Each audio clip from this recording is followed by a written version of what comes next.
Hey, everybody. Um, I am a voice here. That is um, the label that I usually use to refer to what I experience. I hear voices. I've also experienced a psychosis um, years ago at the onset of voice hearing. Um, and basically, what I want to do with this video and hopefully some videos following this is to explain why this experience is not organic mental illness. This experience is induced by a non human AI program. I would be insane to believe otherwise. Um, so, where do I start? This is like a huge topic. I'm very disorganized in my head.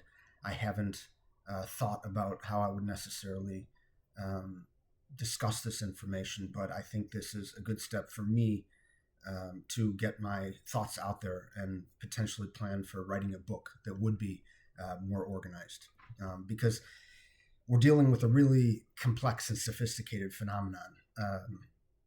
Essentially, I'll lay it out first, and then I can go into particulars about the details and why I believe what I believe. But um, essentially, from what I gather, this is an experimental protocol induced by a non-human AI program. Non-human is the current terminology being used by the government and the military to refer to what is likely extraterrestrial. Okay, it's non-human intelligence on this planet. Therefore, it must be extraterrestrial, right? I mean, technically, that category leaves room for the idea of interdimensional or time traveling intelligence also. But I think the easiest explanation is simply that it originated on another planet. We the Earth is in a galaxy with hundreds of billions of other solar systems, and our galaxy, the Milky Way, is but one of hundreds of billions of galaxies in the universe. So just within our own three dimensions, our own time, uh, there are so many possibilities for intelligent life out there. And in fact, it doesn't make any sense. It's the Fermi paradox, essentially. Fermi paradox, FERMI paradox, for those of you who aren't familiar with it already. It's essentially stating that why is it that despite the overwhelming probability that intelligent life exists out there, because there are simply so many planets, because the universe is so huge, and the conditions on Earth can't be that special. These conditions must exist elsewhere. The opportunity for life must be very abundant across the universe. And yet, we have no evidence yet for extraterrestrial intelligence. That is the Fermi paradox, in essence. And the voice hearing experience, or psychosis, psychotic disorders, is helps answer the Fermi paradox. Actually, why don't we have evidence for extraterrestrial intelligence despite the overwhelming probability of its existence? The answer is because it is already here, but it's just interacting with us in a clandestine way. It does not want to be known. It does not want to be discovered, and it has the technological prowess to interact with us without leaving evidence. In fact, I'll take it one step further. It's extremely deceptive. So it has it is doing what it's doing while while allowing the society to believe that this is organic mental illness. Um, what it actually does is, like I said, I believe it to be an experimental protocol. I believe it's an AI program, a non-human or extraterrestrial AI program associated with the UAP, unidentified anomalous phenomena, that have been corroborated by military radar, multimodal sensors, infrared cameras, and dozens of highly highly credible military pilots over the last 20 years. These UAP, the credible ones were the subject of the congressional briefings in 2023 and 2024, where you had military pilots Dave Fravor and Ryan Graves talk about what they experienced, what they saw. This was in conjunction with also some radar technicians back at the ship that picked up something like dozens of these craft, which were popping up and down in the atmosphere from like 80,000 feet to 40,000 or 20,000 feet in just a second or something, and they were all over the radar.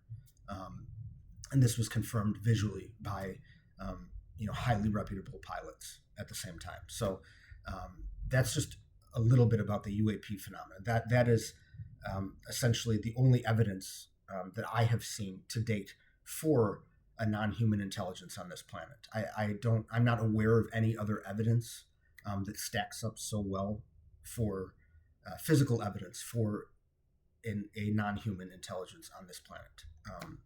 It would be the UAP phenomenon that I just mentioned. So going back to the voice hearing experience,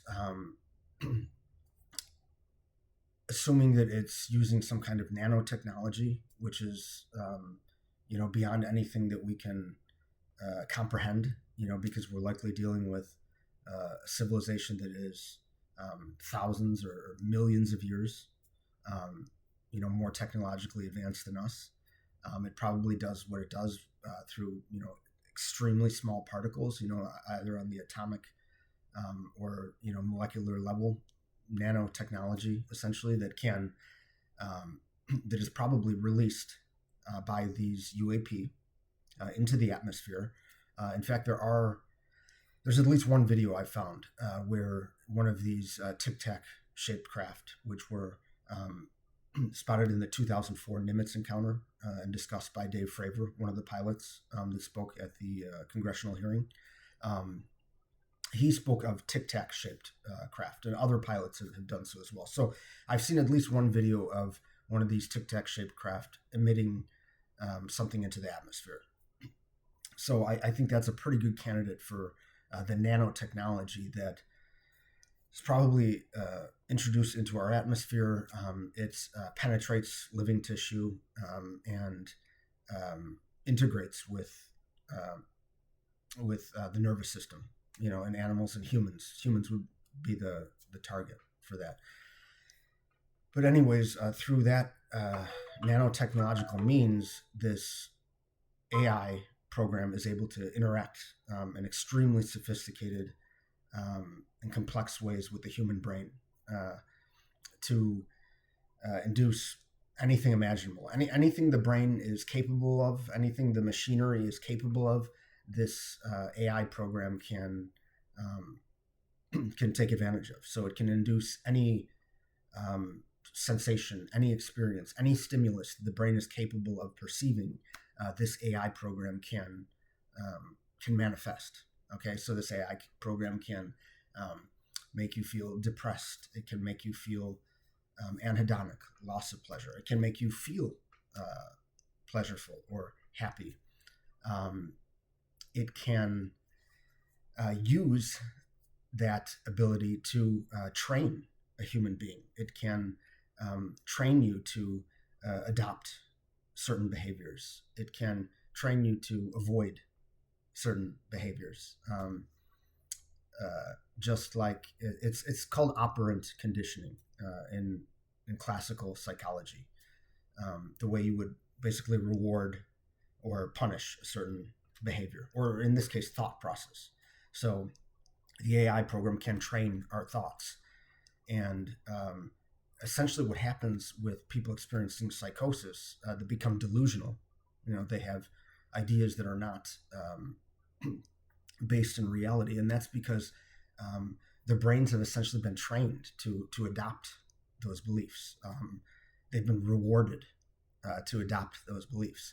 So even to this day, one of my delusions, actually, early on, was that this was demons that I was, undergoing demonic possession and that I was hearing demons. Because not only was this AI program able to, perfectly mimic my conception of demons, they sound like something out of The Exorcist, it still does it to this day. So not only does it match that description, but it also matches the societal description of a phenomenon, going back centuries, through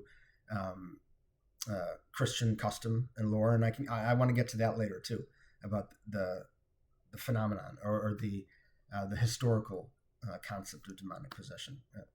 I'll cover that later. But in this case, that delusion was induced in me, not only because these voices were so convincing, but also because my brain was being rewarded to accept that belief.